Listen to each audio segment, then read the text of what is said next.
시간이라는 게 정말 빠른 것 같아요. 그간 손에 아무것도 쥔 것이 없어서 무엇이라도 쥐면 놓지 않으려고 버둥거리면서 살아왔습니다. 남들이 어떻게 살아가는지 모르기에 그들과 비교를 할 수는 없었지만 후회 없이 최선을 다해서 노력했노라 말을 할 수 있는 정도랄까요. 이런 말이 여전히 좀 부끄럽긴 하지만 저는 다수성가를 한 사람이죠. 그 말을 풀어보면 어릴 때는 고생을 엄청나게 했다는 말이고요. 저의 시작은 가난, 불행, 남다른 가족사, 이런 드라마틱한 내용은 아니었습니다. 출발은 평범했어요. 아버지는 당시에 굉장히 유명했던 학습지 관련 업체의 지역 대표셨고, 어머니는 저와 어린 동생을 키우는 평범한 주부였습니다. 모자랄 것도 넘칠 것도 없는 여유와 사랑을 듬뿍 받으면서 자라났어요. 오늘보다 더 맛있는 걸 해주겠다는 작은 약속으로도 작은 몸에 행복이 가득 찼던 철없고 순수한 아이였던 저에게 불행이 시작된 것은 아버지가 췌장암에 걸리면서부터였습니다. 그때는 그게 어떤 병인지도 몰랐기에 그저 병원이라는 낯선 곳과 아버지의 모습이 달라졌다는 것에 겁을 집어먹었었어요. 무엇보다 어머니의 표정이 날이 갈수록 좋아지지 않고 더 이상 저와 동생에게 관심이 없어지는 것을 어린 아이의 감각으로 알게 되었죠. 붉게 짓무른 눈가, 헝클어진 머리카락, 퉁퉁 부은 눈덩이, 입술에 떠오른 반쪽짜리 웃음, 병든 아버지처럼 매일 말라만 가는 어머니를 보면서 저는 두려움을 생애 처음으로 느끼게 되었어요. 그러다가 아버지는 투병 3년 만에 결국 세상을 떠나셨습니다. 죽음에 대한 감각 자체가 없었기에 어머니의 눈물에 전염되어 뭣도 모르고 서럽게 입을 벌려 울었던 게 바로 저였어요. 그런데 실제로 저는 이제 더 이상은 엄마가 고생을 하지 않아도 되겠다 하는 철없고 못된 생각을 했습니다. 핑계랄까? 제가 말이라는 걸 이해하고 전달하기 시작했을 부터 시작된 투병이었으니 아버지에 관한 추억은 거의 없었거든요. 제가 기억하는 아버지는 늘 짜증을 내고 늘 한숨을 쉬는 사람이었고 텅 빈 것 같은 공허한 눈동자로 먼 곳만 바라보는 사람이었으니까 말입니다. 물론 지금은 이해하고 있어요. 답답한 병실에서 끝을 모르는 고독한 싸움을 했어야겠죠. 하지만 어린 저는 이해하지 못했기에 아버지의 죽음을 불행의 끝이라고 받아들였어요. 물론 이전처럼 돌아오진 못했습니다. 투병 생활을 하면서 모은 돈에 전부를 써버린 것은 그 시작이었어요. 마치 아버지가 죽길 기다렸다는 듯이 친척들이 우르르 몰려와서 빌려간 돈에 관한 소리를 하기 시작했습니다. 어머니는 알지도 못한 빚, 아무런 증거도 출처도 없는 돈을 달라면서 언성을 높이더군요. 착한 어머니는 그들의 말만 믿고 보험금의 일부를 나눠줬습니다. 제가 성인이 된 뒤에 그 이유를 물은 적이 있었는데 어머니는 그렇게 하면 언젠가는 내게 다 돌아오는 거야. 하고 대답해 주셨어요. 본인도 알고 계셨던 거였죠. 그들이 모두 거짓말을 하고 있다는 사실이요. 그럼에도 오죽하면 그렇게까지 했을까 하는 생각에 돈을 주신 거였습니다. 사실 어머니 원래부터 그런 사람이었어요. 제가 자라면서 그런 어머니를 미워했을 정도로 어머님 바보 같은 분이었죠. 당장 내일 먹을 쌀이 없어도 그걸 모두 기꺼이 내어주는 그런 사람. 당연히 저는 그걸 이해하지 못했고 끔찍해 하기까지 했어요. 잘 기억은 나지 않지만 초등학교 4학년, 그쯤부터 저는 인간에 대한 환멸을 느낄 수 있었습니다. 그 어린 아이가 뭘 알겠냐고 생각하는 분들이 있겠지만 실제로 저는 그랬어요. 어쩔 수 없었죠. 제대로 살기 위해서라도 가족 중 한 명은 독해질 수밖에 없으니까 말이에요. 저는 친척들에게 바퀴벌레, 거머리, 기생충이라는 별명까지 붙여서 저주했습니다. 그것들은 끊임없이 호소했고 요구했고 때를 썼고 어머니는 고민을 하긴 했지만 결국 내어주었으니까요. 저는 중학생이 되어 본격적으로 삐뚤어지기 시작했습니다. 지긋지긋한 가난에 그것만큼 지긋지긋한 어머니가 죽도록 미웠어요. 그 잘못된 마음 때문일까 저에게는 다시 끔찍한 불행이 찾아왔습니다. 아버지가 돌아가신 후 얼마 가지 않아 기존에 살던 집까지 팔아서 집을 여기저기 옮겨 다녔는데 5번째, 6번째쯤에 이사간 곳에서 늦은 새벽에 불이 났어요. 그 집은 불법으로 개조한 빌라였고 얇은 합판으로 방을 쪼개놓은 곳이었습니다. 옆집에서 조금만 이야기를 크게 해도 다 들릴 정도였죠. 불이 시작된 곳은 2층이었고 저희는 3층이었는데 불이 허술한 외벽을 타고 빠르게 타고 번진 거였어요. 집 내부는 당연히 마른 장작처럼 타들어갔고 종이의 집처럼 와르르 무너지기 시작했습니다. 그 사고로 벽 근처에서 자고 있던 여동생이 크게 다쳤고 어머니와 제가 정신을 잃은 여동생을 끌어내 탈출하긴 했지만 이번 3일 만에 아버지의 곁으로 가고 말았어요. 사실상 죽음은 예고된 것이었습니다. 끔찍한 화마가 닿은 여동생의 피부는 녹아내린 옷과 달라붙어 있을 정도로 심각한 상태였으니까요. 더구나 그 사고로 저희 어머니 역시도 오른손에 큰 화상을 입게 되었습니다. 불에 달군 듯 뜨거운 문고리를 잡았기에 중지와 검지의 살이 들러붙게 되었거든요. 이미 일그러진 흉이 생긴 건 어쩔 수 없었지만 수술로 고칠 수 있는 부분임에도 불구하고 어머니는 수술을 받지 않겠다고 고집을 피우셨습니다. 자신의 딸을 구하지 못했다는 죄책감으로 평생을 불편하게 살겠다고 그렇게 말씀하시더군요. 그날 이후로 남겨진 우리는 차라리 그때 다 같이 죽었으면 좋았을 텐데 하는 생각이 들 정도로 하루하루를 끔찍하게 보냈죠. 저 역시 동생을 잃은 슬픔은 컸기에 하루에도 몇 번씩 발작을 하며 깨어났고 사고 난 그때로 돌아가 동생과 자리를 바꾸는 상상을 하며 몇 번씩 시간을 되돌렸어요. 하지만 그 어느 것도 나아지지 않았습니다. 죽어가는 눈을 한 어머니를 보며 저라도 정신을 차렸어야 했어요. 그래서 하루는 어머니의 손을 잡고 눈물을 흘리며 매달렸습니다. 엄마, 우리 이렇게 살면 안 돼. 우리 이렇게 살면 죽어. 미안하다. 내가 너무 미안해. 엄마가. 나도 이제 정신 차릴게. 공부할게. 제대로 살아보자, 어? 어쩌면 좋니? 네 동생 어쩌면 좋아. 얼마나 아팠을까. 나 때문에 내가 집만 안 팔았어도, 내가 그 집으로 이사만 가지 않았어도. 엄마, 정신 차려. 언제까지 후회할 건데, 어? 저는 어머니의 어깨를 잡고 흔들었어요. 그리고는 이어 말했죠. 나까지 죽어야 속이 후련할 것 같아? 그때도 후회할 거야? 아빠 돌아가시고 나서도 이렇게 살았어. 동생까지 죽었는데 계속 그냥 숨만 쉬면서 살 거냐고. 나 안 보여? 나는. 왜 그런 말을 해? 엄마가 미안해. 엄마가. 후회하기 싫으면 살아. 제대로 살아. 독하게 마음 먹고 살라고. 이기적으로 살아. 나도 그렇게 살 테니까 엄마도 제발, 제발. 그 전부터 사고 보상금과 동생의 보험금을 노리고 하나둘 저희 집에 방문하는 벌레 같은 인간들을 보면서 저는 이를 갈았습니다. 어머니 역시 제 말에 자극을 받았는지 더는 친척들에게 돈을 나눠주지 않았어요. 다만 본성이 착한 사람이라 딱 자르지 못해서 돈이 없다, 빚이 너무 많다, 이런 말만 앵무새처럼 반복했습니다. 딱히 거짓말도 아니지만 마음 여린 어머니는 서운하다는 그 벌레들의 말에도 상처를 많이 받으셨어요. 그래도 나름대로 저를 위해서 노력을 하는 걸 보니 저 역시도 마음을 강하게 먹었죠. 가난을 끝내려면 공부밖에는 답이 없다고 판단했어요. 그래서 제가 먹고 자란 시간 외에는 1분도 허투루 쓰지 않으려고 했습니다.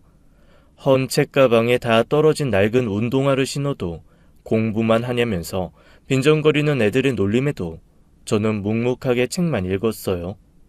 담임 선생님은 그런 저에게 조금이라도 도움을 주려고 교사들이 쓰는 문제집을 매달 주셨습니다.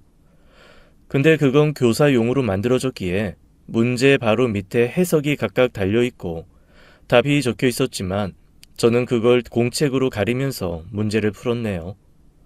어머니는 그렇게 공부에 매달리는 저를 위해서 이전보다 더 많은 일을 하시기 시작했죠.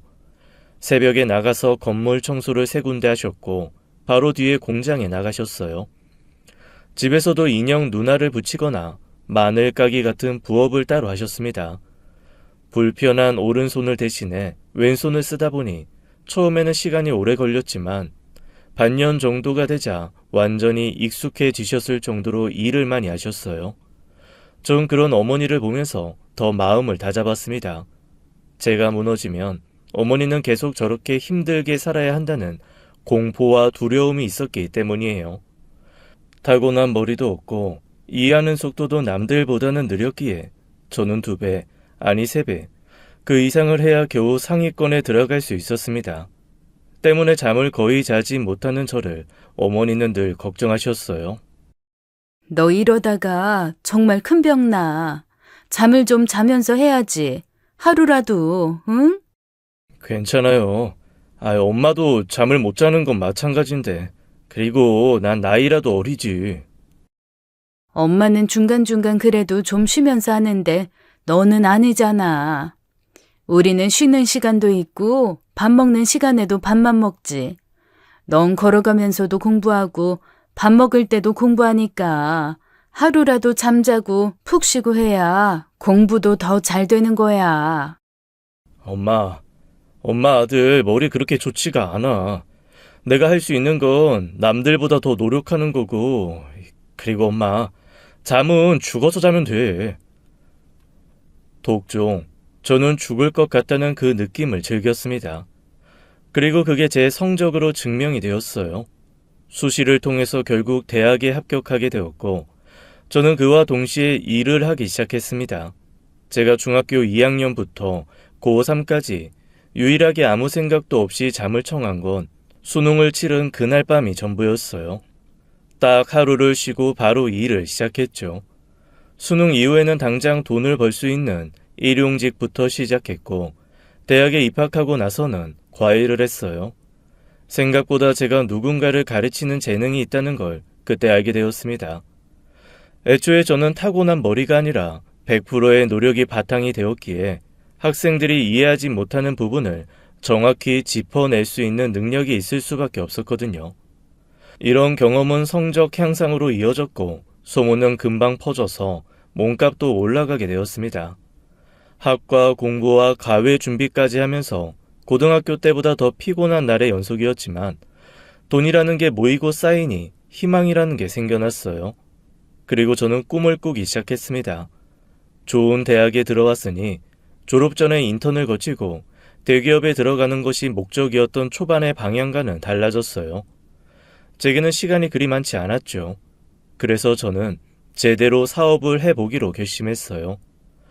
컴퓨터 관련 업종으로 저희는 사업 방향을 잡았고 전기, 전자, 컴퓨터 공학을 전공한 친구들과 대학교 내에서 지원을 받아서 시작했습니다. 딱 3년 만에 완전히 자리를 잡았고 저와 친구 하나는 졸업 후에도 함께 계속 일을 이어갔어요. 4년째에 접어들고 안정기가 찾아왔을 때 비로소 저희는 함께 술잔을 기울일 수 있었습니다. 독하다 독해. 너랑 술을 먹는 게 이렇게 힘이 들 일이냐? 여자친구랑 헤어졌다고 해도 술을 안 마셔주는 건 너뿐이야. 그래? 내가 그랬나? 야, 너 여자친구도 안 사귀어봤지? 진짜 뭐 문제 있는 거 아니냐? 좀 적당히 쉬면서 살아. 일도 하고 너 과외도 아직까지 하고 있지? 돈이 대체 얼마나 더 필요하게 이렇게까지 하는 거냐? 야, 혹시 너 빚 있어? 돈? 많이 필요하지. 빚은 뭐 마음의 빚 정도일지도 모르겠네. 진짜 너란 인간은 진짜 피곤해. 너 그거 알지? 사장으로 최악인 거. 그러냐? 그래도 봐주라. 돈은 많이 주잖아. 그리고 나 술 이게 처음 마신 거야. 와, 미친. 야, 이걸 영광이라고 해야 하냐? 아니면 더 놀라야 되는 거냐? 내가 이제까지 본 인간들 중에 제일 독하고 아주 조금 멋지네. 25살. 그때가 제가 술을 처음 마셨을 때였습니다. 제가 뒤늦게 군대를 다녀오는 동안 친구가 대신 사업을 도맡았고 제가 돌아와서는 본격적으로 확장하기 시작했어요. 그리고 좀 더 시간이 흘러 더 이상은 저희 둘이 사업을 진행할 수 없을 정도로 규모가 커지자 직원을 뽑기 시작했죠. 저 역시도 그때부터는 다른 부가적인 일을 그만두고 오로지 사업에만 몰두했습니다. 그때는 돌이켜보면 친구나 새로 뽑은 직원들이나 정말 다들 고생이 많았던 것 같아요. 하지만 열심히 한 만큼 성과도 있었고 생애 처음으로 여유라는 걸 느끼게 되었습니다. 제가 없어도 충분히 잘 돌아갈 정도로 업무 분단이 잘 되어 있었고 체계가 잡혀 제법 큰 회사 같은 느낌이 났어요. 더구나 일이 힘든 만큼 복지 혜택을 줘서 퇴사율도 굉장히 낮았죠. 오만하게 느끼실지도 몰라도 이제 됐다 하는 생각이 들더군요. 그 뒤에 가장 먼저 한 일은 어머니에게 일을 그만두도록 한 거였습니다. 진짜 몇 년 전부터 계속 말해도 왜 그렇게 고집을 피워? 사지 멀쩡하고 괜찮게 잘 사는데 왜? 돈 좀 있다고 요새는. 그리고 네 돈이지 내 돈은 아니잖아. 난 아직 덜 모았어. 또 엄마 돈 은근히 많은 거 내가 다 알거든? 알부자잖아. 내가 돈이 있다니? 없어. 빚만 천근만근이고 여기저기 빌린 돈이 얼마야. 내 돈 엄마가 다 관리하는데 없다고 하는 거야? 잘인고비네. 그러지 말고 이제 우리 건물 하나만 삽시다. 이사 가서 엄마가 그거 관리하고 그러자. 그러면 일도 하고 건물도 사고, 어? 이미 집이 있는데 무슨 또 건물을 사? 엄마, 이건 너무 작고 오래된 집이잖아. 내가 벌어서 내가 산 집이야. 여기가 좋고. 그리고 괜히 샀다가 땅값 떨어지면 어쩌려고. 절대로 안 떨어져. 오르면 올랐지. 그리고 팔 것도 아닌데 떨어지는 거 신경 쓰이지도 않고. 그러니까 건물 청소 그만해. 월세나 받으면서 노후 편하게 보내고 합시다. 우리 그래도 돼. 됐어. 나 그럼 그 건물 사면 거기 청소라도 할게. 월급으로 줘. 도대체 왜 그래? 이제 손도 얼른 수술하고 여행도 다니고 하자. 이제 큰 걱정 안 해도 될 정도로 벌었어. 앞으로는 안정적이고. 넌 너고 난 나니까. 난 이렇게 살란다. 이 집에서. 엄마 진짜 이기적인 거 알지? 나 계속 마음 안 좋게 하면 좋아? 내가 명색이 대표인데 집을 사주는 것도 싫다. 내가 벌어서 산다. 용돈을 줘도 안 쓰고 건물 청소도 아직도 하고 있는 게 말이 돼? 아들, 난 그런 게 아니고. 그럼 일만이라도 그만둬. 그리고 수술하고 건물 사면 그 건물만 청소하든가. 대신 다른 건 절대로 하지 마. 그냥 딱 거기까지 온전히 취미로만 하라고. 좋아. 그럼 우리 아들도 뭘 걸어야지. 내가 부탁 들어주는 거니까. 정말? 정말 수술한다고? 그래. 너 결혼할 여자 데리고 오면 그때. 엄마. 데려와. 그럼 그때는 건물 청소도 그만둘 거고 수술도 할 테니까. 그럼 이사는? 요즘 아파트도 정말 잘 지어졌더라고. 그리고 주택도 그렇고. 내가 왜 이사를 가? 내가 벌어서 처음 산 집이 여기다. 여긴 안 돼. 알았다고요. 나중에 딴소리하기 없게. 속이 이상하긴 했어요. 어머니가 살고 있던 집은 제가 이를 악물고 공부하고 어머니는 악착같이 일할 때 살던 바로 그곳이었습니다. 햇빛은 잘 들긴 하지만 14평 될까 하는 좁은 공간에 화장실도 밖에 있는 오래된 낡은 주택이었죠. 무엇보다 숨이 헉헉 막힐 정도로 높은 오르막의 끝에 있는 집이라 겨울에는 오르내리는 것도 위험천만한 곳이었고요. 그래서 저는 이사를 제일 먼저 하려고 했지만 어머니는 끝까지 그곳에 있길 원하셨습니다. 성공했고 여유도 생겼지만 어머니를 편하게 모시는 것은 제 힘으로는 불가능한 건가 하고 반은 포기했었어요. 아무래도 조건 자체가 결혼이었기에 자신이 없었죠. 그런데 그로부터 딱 1년 뒤에 만난 사람과 결혼을 약속했어요. 그 사람은 세상에 이렇게 착한 사람이 있을까 싶을 정도로 순수한 여자였습니다. 저와는 정반대였지만 어머니와는 너무나 닮은 그 사람을 지켜주고 싶었어요. 어린 시절에는 어머니의 그런 점이 너무 싫었는데 신기한 일이었죠. 어쩌면 어머니의 성격이 싫었던 게 아니라 상처를 받는 어머니를 지켜주지 못하는 제 자신이 싫었을지도 모르겠어요. 그래서 처음부터 그 사람에게 끌렸던 것 같습니다. 동업을 시작한 친구의 제안으로 봉사 활동을 나가게 된 곳에서 만난 그 사람은 누구에게나 친절했고 다정했어요. 어쩔 때는 너무 답답할 정도로 순진해서 마치 물가에 내놓은 어린 아이를 보는 것 같이 불안하기도 했습니다. 자꾸만 눈길이 가고 관심이 갔고 결국 우린 연인으로 발전하게 되었어요. 그리고 딱 5달 만에 결혼 이야기가 오가기 시작했죠. 성급한 결론이라고 주위에서 걱정을 많이 했지만 저희 어머니만큼은 그 누구보다 저희 둘의 결혼을 반겨주셨어요. 그 사람도 유독 저희 어머니를 잘 따랐고 고부 갈등 같은 일은 남의 일쯤이라고 여겼습니다. 그러다 결혼한 지 얼마 되지 않아서 아내가 물어보더군요. 근데 어머님 집 왜 계속 거기서 사셔? 뭐 다른 집 없어?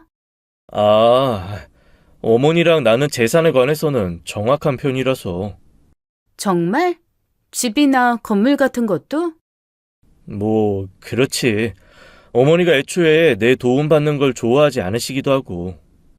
어머님 대단하시다. 확실히 나도 그 편이 좋을 것 같긴 해. 그래? 아니, 난 자기가 뭐라고 할 줄 알았는데 좀 그렇지 않나? 왜? 나도 나중에 나이 들면 그럴 거야. 자식 도움 안 받아야지. 특히나 내가 움직일 수 있을 때 벌어서 내 앞가림 할 거고. 아, 근데 난 솔직히 지금도 어디로든 좋은 곳에 모시고 싶은데. 그건 아니지. 그건 어머니 삶을 완전히 바꿔놓는 건데. 그런가? 내가 너무 한쪽으로만 생각한 걸까? 근데 엄마가 이제 연세도 있으시니까 솔직히 집은 옮기는 게 좋지 싶어. 으유, 하나만 알고 둘은 모르네.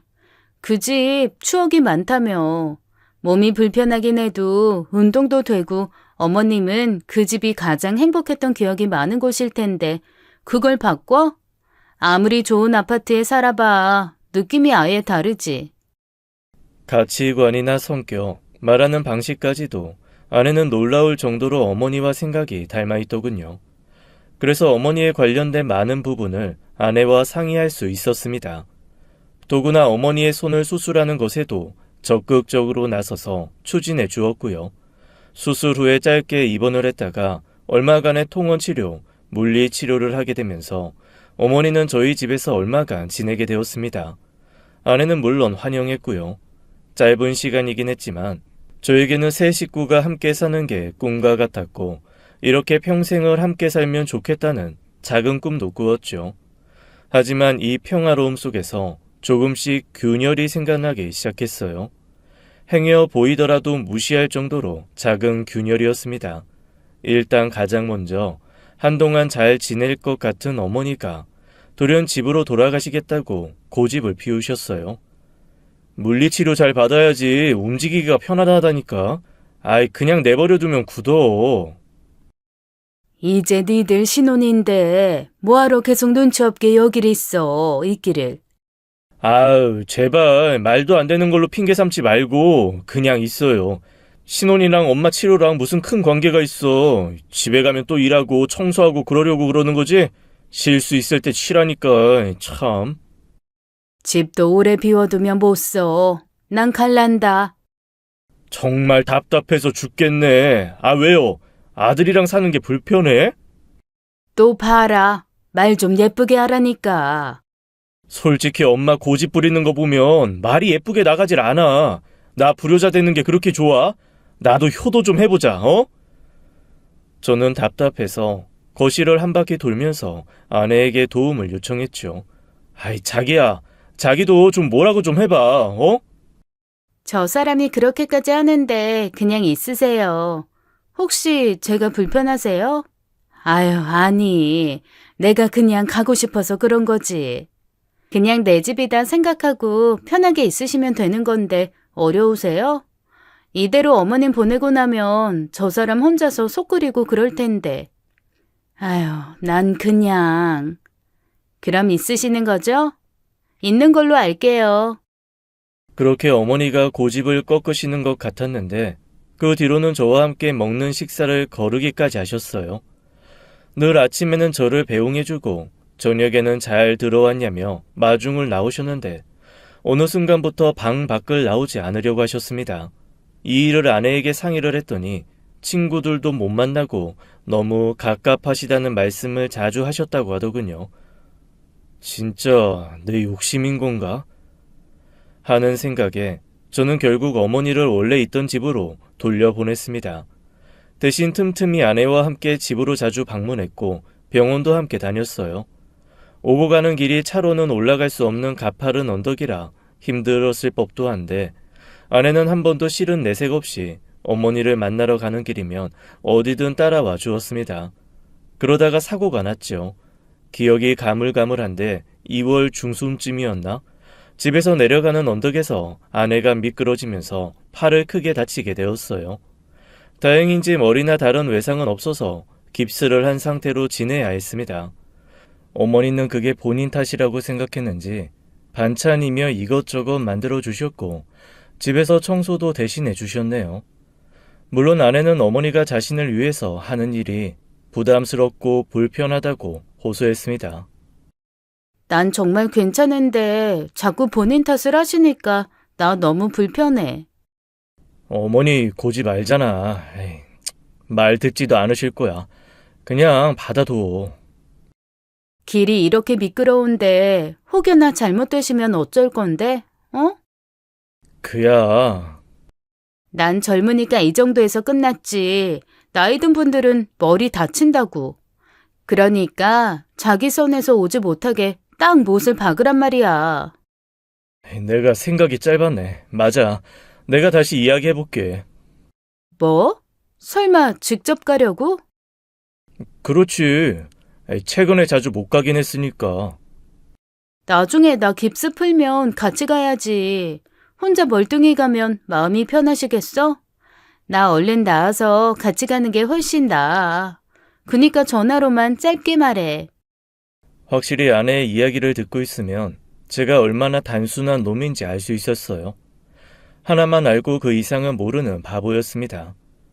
반면에 아내는 어머니의 생각을 읽을 수 있는 사람처럼 섬세했기에 저는 대부분 아내의 의견을 따랐어요.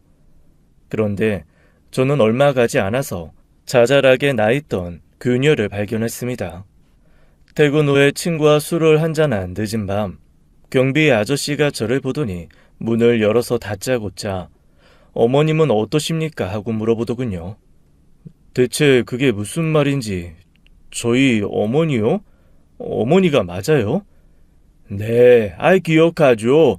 하루 종일 여기 아파트 입구 앞에 앉아 계셨는데 몇 시간 전에 구급차가 와서 실려가셨잖아요. 연락 못 받으셨어요? 어머니가요? 아니, 왜요? 사골 끓여 오셨다면서 며느님 먹이신다고요. 근데 너무 오래 밖에서 기다리시는 거예요. 그래서 내가 들어오라고 했지. 근데 갑자기 온도 차이가 난 건지 물이 온 건지 쓰러지셨다니까요. 정신없이 저는 택시를 타고 가까운 병원으로 달려갔습니다. 병실에 누워 계신 어머니가 잠들어 있는 걸 보고 떨리는 두 다리에 힘이 풀려 한참을 앉아 있었어요. 그러다가 문득 간호사가 왜 연락이 오지 않았는지 물었더니 휴대폰에서 가장 위에 있던 번호로 연락이 갔다고 설명해 주셨습니다. 어머님의 낡은 휴대폰 가장 맨 위에는 며느리라고 적힌 제 아내의 번호가 있었어요. 목록을 보니 어머닌 그날 하루 동안 아내와 총 3번의 전화를 했던 것 같았죠. 하지만 아내는 제게 어떤 말도 전해주지 않았어요. 불길함, 의심, 그런 감정들이 제 혈관 속을 타고 도는 느낌이 들었습니다. 저는 설마 하면서 아내에게 아무렇지 않게 늦는다고 전화를 걸며 떠봤는데 아내는 어머니가 병원에 갔다는 말을 끝까지 전하지 않더군요. 내가 너무 걱정을 할까봐 일부러 그런 생각이 들었지만 정말 그랬다면 정작 본인이 병원에 먼저 와 있어야 앞뒤가 맞습니다. 그래서 전 두 번째로 어머니 휴대폰으로 아내에게 전화를 걸었죠. 병원이세요, 어머님? 그러게 제가 기다리지 말라고 했잖아요. 저는 아무런 말 없이 그 목소리를 듣고 있었어요. 진짜 답답하네. 매번 이런 식으로 불쑥 오는 거 싫다고 했죠? 진짜 저를 걱정하면 그냥 아들이랑 연을 끊으시라니까요. 착한 척 가정 떨면서 뭐라도 떨어질까 기다리는 거 최악이라고요. 최악. 그게 무슨 말이야? 순간 아내의 목소리가 뚝 끊어진 것 같았습니다. 자기? 자기가 왜 이 전화로 전화를 걸어? 나는 그러니까. 연을 끊어? 가증을 떨어? 지금 이게 무슨 말이냐고! 아내가 당황했는지 전화가 끊어졌고 그 뒤로는 전화를 받지도 않더군요. 당장 아내에게 달려가서 따져 물을까 했지만 상황 파악이 전혀 되지 않아서 병원에서 밤을 새웠습니다. 그리고 어머니가 깨어나시고 의사 선생님으로부터 약간의 빈혈과 영양실조 증상이 있다는 걸 알게 되었어요. 저는 어머니에게 심각하게 상황에 대해서 물었죠. 계속 아니라고 별거 없다는 어머니에게 더 이상 알아내지 못했기에 저는 아파트 경비원을 다시 찾았어요. 처음에는 곤란한 표정으로 얼버무리던 그 사람은 뭔가 결심한 것처럼 한숨을 쉬고 입을 열었습니다. 이 큰 아파트 경비 생활하면서 아예 아파트 주민들을 다 어떻게 외웁니까? 솔직히 자주 택배를 맡기거나 문제가 있는 집이 아니면 잘 모르죠. 근데 되게 어머님은 자주 저희 경비실에 있었어요. 매번 밖에 앉아 계셨거든요. 어머니가요? 계속 밖에 있었다고요? 혹시 어머니가 하신 말씀 같은 거 없나요? 며느님이 좋은 분이라고 늘 그렇게 말씀하시곤 했지만 매일 쓰레기도 버리고 시장도 직접 보러 갔다 오고 하는 거 뻔히 보이는데 무슨 좋은 며느리입니까? 더구나 눈치를 그렇게 보고 시계만 매번 들여다보고 하는 거 보면 강 나오지. 며느리란 분은 매번 차 끌고 나가서 쇼핑만 하고 돌아다니지 친구들 데리고 와서 술판 버리고 어머님이 그 술병까지 직접 다 들고 낑낑 나오는 거 내가 몇 번은 거들었는지 며느리가 별다른 짓은 안 했어도 무시하는 것 같더만. 순간 현실처럼 느껴지지 않아서 제 뺨을 제 손으로 후려쳤어요. 갑작스런 제 행동에 놀란 경비원은 안쓰럽다는 듯이 제 어깨를 두드렸고 순간 저도 모르게 눈물이 터졌습니다. 순간 제가 그냥 지나쳤던 것들이 머릿속에서 제자리를 찾아 돌아가기 시작했어요. 아내는 늘 어머니의 독립적인 부분을 강조했고 제가 어머니와 단둘이 만나는 걸 극도로 꺼려했고 어머니가 집으로 돌아가자마자 현관 비밀번호를 바꿨으며 어머니는 계속 저와 아내 사이에 있는 것을 불편해했습니다. 며느리가 생기면 죽은 동생 대하듯 아껴줄 거라는 어머니의 말이 떠오르는 동시에 아내의 가증스러운 모습에 분노가 치솟았어요. 저는 그 길로 바로 집으로 올라가 문을 거칠게 열었습니다. 거실에 있던 아내와 눈이 마주쳤을 때 아내는 올 것이 왔다 라는 표정으로 제 앞에 천천히 서더군요. 내가 이제까지 잘못 본 거였어? 그래? 미안해. 그치만 나도 그럴 만한 이유가 있었어. 엄마가 쓰러지셨어. 널 기다리다가 대체 왜 그랬어? 내가 오는 거 싫다고 했잖아. 싫다고. 싫은 걸 어쩌라고. 뭐? 나한테는 남이잖아. 그리고 자꾸 그렇게 의지하고 하면 나중에는 내가 모시고 살아야 할 텐데 절대로 싫어. 지나가는 사람 붙잡고 물어봐. 어떤 며느리가 좋아할지. 우리 엄마가 한 번이라도 같이 살자고 한 적 있어? 풍기는 게 그렇다는 거잖아. 언덕길 오르다가 다치기라도 해봐. 내가 병수발 다 해야 할 거고 그때 가서 달라질지 어떻게 알아? 상황이 바뀌면 갑자기 변할 수도 있잖아. 그때 가서 그럼 난 어떡해? 저는 눈을 감고 화를 최대한 눌렀습니다. 아내의 말을 어떤 식으로든 이해해보자고 마음을 다잡고 또 다잡았어요. 어머니가 저에게는 가족이지만 아내에게는 그렇지 않으니까 어쩌면 어떤 부분이 마음에 들지 않았을 수도 있고 제 행동에 문제가 없었다고 확신할 수도 없었으니까 말입니다. 왜? 그럼 어머니를 기다리게 한 건데. 놓고 가라고 했어. 자꾸 그렇게 오시면 습관되니까. 그런데 괜히 고집 피우고 나 올 때까지 기다린다고 하신 거야. 그게 내 잘못만 있어? 그렇게까지 걱정되면 마음 편하게 아예 안 오면 될 텐데. 몇 번이나 좋게 말해도 고집 부리시고. 습관? 무슨 버릇을 고쳐? 그래, 버릇이지. 걱정 안 해도 된다고 하면 그만하면 될걸. 그렇다고 시어머니를 밖에서 기다리게 해? 더구나 병원에 간 걸 뻔히 알면서 나한테 말도 안 하고. 그건 잘못했다고. 내가 생각이 짧았다고. 됐니? 그럼 친구들 왔을 때나 나 출근하면 어머니 왜 나가게 했어? 조연한 표정의 아내가 급격하게 당황하는 모습을 보이더군요. 다 알고 하는 말이니까 얼른 똑바로 네 입으로 말하라고. 그걸 말했다고? 아, 진짜 당황스럽네. 절대 말 안 하실 것처럼 하더니. 아내의 배신감에 가득 찬 표정을 보니 구역질이 나오는 걸 간신히 참았습니다. 아내는 이미 제가 어머니께 모든 이야기를 들었다는 가정을 하고 자신을 변명하기 시작했어요. 어머니와 함께 있는 것 자체가 숨이 막혔기에 나갈 때마다 돈을 쥐어줬을 뿐 직접적으로 쫓아낸 적은 없었다고 했죠. 그리고 친구들이 왔을 때는 말을 빙 둘러서 하긴 했지만 결론적으로 시어머니의 초라한 모습을 보여주기 싫었다는 게 그 이유였어요. 좋은 집에 시집가서 잘 사는 줄 아는 친구들이 시어머니를 보면 실망할 거라는 헛소리를 늘어놓았고 어머니도 그 말에 동의하고 밖으로 나간 거였답니다. 하늘이 노랗게 되는 느낌이 뭔지 정확히 알았어요. 촌스럽다, 후지다. 어머니는 그간 아내에게서 이런 말을 들으면서도 꾹꾹 참고 있었던 거였죠. 혹여나 저와 사이가 나빠질까봐 혼자 끙끙 앓으면서 말이에요. 솔직히 수술을 했어도 자국 난 건 어쩔 수도 없고, 그럼 그 화상 자국이 왜 생긴 건지도 말해야 하고, 그럼 친구들이 자기를 어떻게 생각하겠어. 이건 오직 자기를 위해서. 원래 이런 사람이었어? 당신이란 여자. 내가 뭘? 내가 오히려 현명한 거지. 나라고 이러고 싶었겠어? 다 당신을 위해서 그런 거야. 나중에는 고마워할 거라고. 지금 말 다 했어? 현명? 고마워한다고? 정말 미쳤구나. 가족이라고 다 같은 줄 알아? 솔직히 시어머니 같은 사람은 아이를 낳으면 안 되는 거 아니야? 자식한테 물려줄 건 빚뿐인데. 야!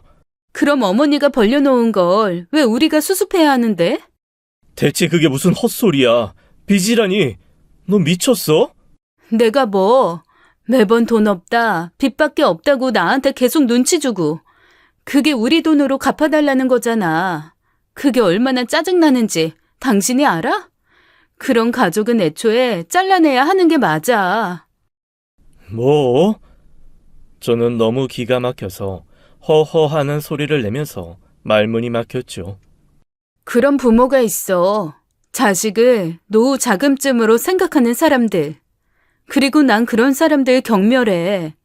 자식들은 그런 부모랑 인연을 끊어야 제대로 살 수 있는 거고. 그러니 당신이 고마워해야지. 그때서야 아내가 왜 저희 어머니에게 막대했는지 다 알게 되었습니다. 친척들에게 늘 하던 죽는 소리를 아내 앞에서도 무의식 중에 썼던 거였어요. 헌데 그걸 들은 아내는 시어머니의 빚을 대신 갚아주기 싫어서 계속 저와 어머니 사이를 떨어뜨려 놓으려고 했던 거였죠. 오해에서 비롯된 거긴 하지만 제게 어머니가 어떤 의미인지 흉터가 어떤 이유에서 생긴 건지 알고 있는 아내의 행동은 이미 제 상식을 벗어나 있었습니다. 돈이 없으면 가족이 아니다 라는 말로밖에 들리지 않았거든요. 저는 그 길로 이혼 절차를 밟았습니다. 어머니는 모든 게 자신 탓이며 이혼 결정에 대해서 다시 생각해보라고 저를 말리시더군요. 내가 주책이었지. 왜 그런 말을 해서 오해잖니. 그러니까 엄마, 내가 결혼하면 며느리한테 내 동생처럼 잘 대해줄 거라고 입버릇처럼 말했었지. 근데 그 여자 그 자리에 어울리지 않아. 이혼 과정에서 어머니 이름 앞으로 거액의 빚이 아니라 상가 건물과 집이 되어 있다는 걸 알게 된 아내는 뒤늦게 어머니를 찾아가서 용서를 빌었지만 저의 결정을 돌이킬 수는 없었습니다. 오히려 아내의 밑바닥을 보고 온 기분만 들어 정리가 더 편했어요. 물론 왜 이제까지 몰랐을까 하는 후회는 되더군요. 아내는 본인이 버는 돈은 하나도 없는데도 씀씀이가 늘 컸고 명품이나 보석의 소유욕과 관심이 많았고 사치가 심한 편이었는데도 저는 그건 역시도 일종의 보상이라고 생각했던 것 같습니다. 어머니에게 뭔가 해줄 수 있는 게 없었기에 누군가에게라도 제가 이뤄낸 것을 나누고 싶은 마음이 컸던 것 같아요. 참 바보 같은 놈이었죠. 하지만 이 일로 많은 걸 느꼈습니다. 오로지 돈을 벌고 돈을 모으는 것에만 급급했던 제 자신과 정말 소중한 사람들과 주변을 돌아보지 못한 안일함, 그리고 자세히 들여다보지 않고 결혼한 제 성급함이 이 일의 원인이었으니까요. 가파른 언덕길의 헌 집에 어머니가 그토록 집착하는 이유를 저는 한 번도 깊이 생각해 본 적이 없었습니다. 단순히 추억이 있었다고 하기엔 그곳에서 저희 둘은 잠도 제대로 자지 못했고 매일을 전쟁처럼 치러내야 했었으니까요. 그리고 저는 마침내 알게 되었습니다. 저와 어머니가 가장 오랜 시간을 함께 했다는 사실을 말이죠. 돈도 추억도 아니고 오로지 함께 있던 그 시간을 공유했다는 거요. 그것을 깨닫자 저는 일단 제가 하는 사업을 친구에게 일임했습니다. 일정한 수익금 배분은 받지만 그 외에는 모든 걸 깔끔하게 포기했어요. 그리고 저는 어머니와 함께 세계 여행을 가기로 했습니다. 단순한 관광이 아닌 느려 터진 여행이요. 먹고 푹 쉬고 천천히 산책하는 여행. 솔직히 너무 지루해서 하품이 나올 것 같지만 어머니는 너무나 행복해 하셨습니다. 비록 최근 몇 년간은 돌아다니지 못하고 있지만 장소는 중요하지 않기에 매일매일을 재미있게 보내고 있어요. 현재는 집도 이사해서 어머니와 함께 살고 있죠. 빛이 잘 드는 작은 전원주택인데 관리가 힘들어서 그런지 굉장히 만족하고 살고 있어요. 언덕 위의 집에 그토록 집착하시던 어머닌 처음부터 아무 미련이 없었던 것처럼 그 집을 떠나셨습니다. 그 이유를 묻는 제게 어머닌 진짜 나의 집은 장소가 아니라 누구와 함께 있느냐 라고 말해주셨어요. 일전에 제가 생각했던 함께 있는 시간과는 결이 다르긴 했기에 뜨끔하긴 했지만 어머니의 이야기는 오랫동안 제 마음을 울렸습니다. 한 번은 제 친구가 묻더군요. 어머니를 그렇게 대한 아내가 밉지 않은지 말입니다. 미웠죠. 물론 정말 증오했고 혐오했어요. 복수도 하고 싶었습니다. 하지만 아무래도 좁은 마음으로 한 사람도 제대로 들여다보지 못했는데 그런 미운 감정을 가슴에 품고 다니기에는 아무 가치가 없다고 말했어요. 그랬더니 친구가 웃으면서 어머니 그렇게 싫다고 하더니 너도 꼭 닮았다 너희 어머니랑 하고 말했습니다. 어머니와 똑같다는 말은 제 인생의 최고의 칭찬이었네요. 저와는 정반대일 거라고 생각했는데 제 인생이 그렇게 잘못되지 않았다고 말하는 것 같아서 고마웠습니다. 앞으로도 제 마음속에는 사랑하는 가족인 어머니, 떠나버린 소중한 동생, 나의 아버지, 그리고 친구들처럼 좋은 사람만 넣으려고요. 싫어하는 사람의 자리는 제겐 없습니다. 여러분도 미움에게 자리를 양보하지 마시고 소중한 것만 기억하세요. 모두 행복하시길.